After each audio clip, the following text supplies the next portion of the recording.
Your credit card points are not helping you if you are paying 20% interest. That 1% or 2% cashback may feel like a win, but if you carry a balance, the credit card company may be winning a lot more than you are. This is the credit card trap.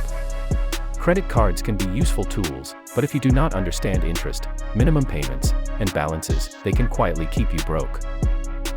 Welcome to Investing with Pankaj, where we make personal finance, investing, and money decisions simple for Canadian beginners. Today, we are talking about credit cards in Canada, how they work, why minimum payments can be dangerous, why rewards are not always worth it, and how beginners can use credit cards more responsibly. Educational only. Not financial advice. Let's start with the basics. A credit card is not extra income. It is borrowed money. When you tap your credit card, the bank or credit card company is basically paying the merchant first, and then you owe that money back.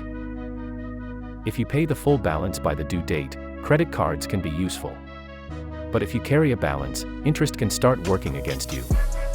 A debit card uses your own money from your bank account. A credit card uses borrowed money from your credit limit. That difference matters. With debit, if you have $100, you can usually only spend around $100. With credit, the card may let you spend more than what is actually sitting in your checking account. That can feel convenient, but it can also make overspending very easy. One reason credit cards can be useful is the grace period. If you pay your statement balance in full by the due date, you may avoid interest on regular purchases.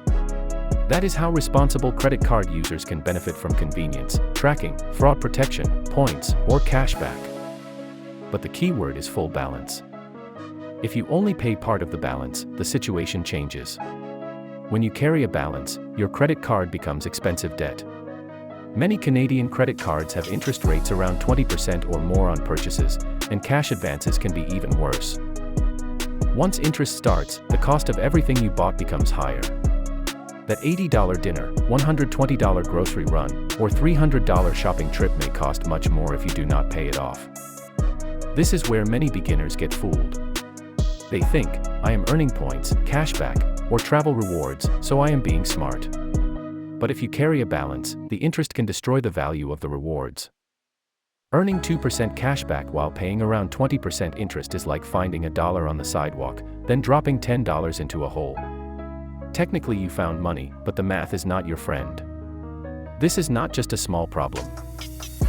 Bank of Canada research found that, since 2016, about 46% of Canadian credit card holders on average carried a balance for at least 2 consecutive months.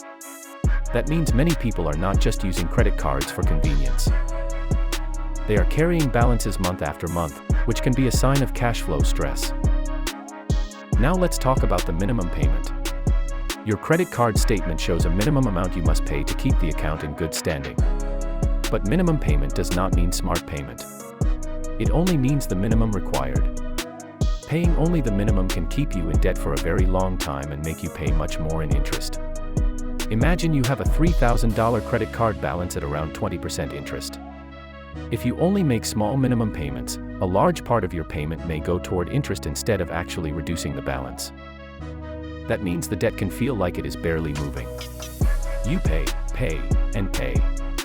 But the balance looks at you like, nice try, I am still here. Minimum payments feel safe because they are small. They make the problem look manageable. But that is exactly the danger. A small payment today can mean a much bigger total cost over time. The credit card company is not asking for the minimum because it is the fastest way to help you. The minimum is designed to keep the account active, not to get you debt-free quickly. Investing uses compound growth to help your money grow over time. Credit card debt can do the opposite. It can compound against you. Instead of your money making money, your debt creates more debt. That is why high-interest credit card debt can be so damaging. It is like compound growth, but wearing a villain costume. Now let's talk about your credit score. One important factor is credit utilization. In simple words, this means how much of your available credit you are using. If your credit limit is $5,000 and your balance is $4,500, you are using most of your available credit. That can make lenders nervous. A lower balance compared with your limit can generally look healthier than being maxed out. Some people carry a balance because they think it helps their credit score. This is a common myth. You do not need to pay interest to build credit. You can use a credit card, let the statement generate, and then pay the full statement balance by the due date. Building credit is not about paying interest. It is about responsible use, on-time payments, and managing balance as well. Credit cards are not bad by themselves. They can be useful for online purchases, fraud protection, travel bookings, rewards, cashback, tracking spending, and building credit history. The problem is not the card. The problem is carrying expensive debt. A credit card is like a kitchen knife. Useful when handled properly.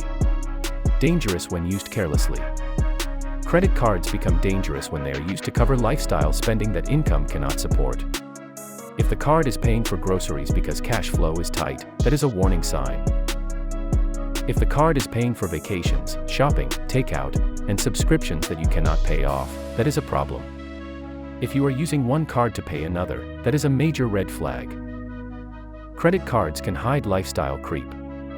Lifestyle creep happens when your spending rises as your income rises. Maybe you start ordering more food, upgrading subscriptions, buying more clothes, or saying yes to every weekend plan. The card makes it easy because you do not feel the pain immediately. But the statement always arrives. The credit card remembers everything. If you are already in credit card debt, the first step is not shame. The first step is clarity.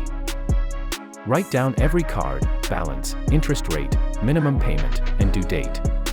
You cannot fix what you are avoiding.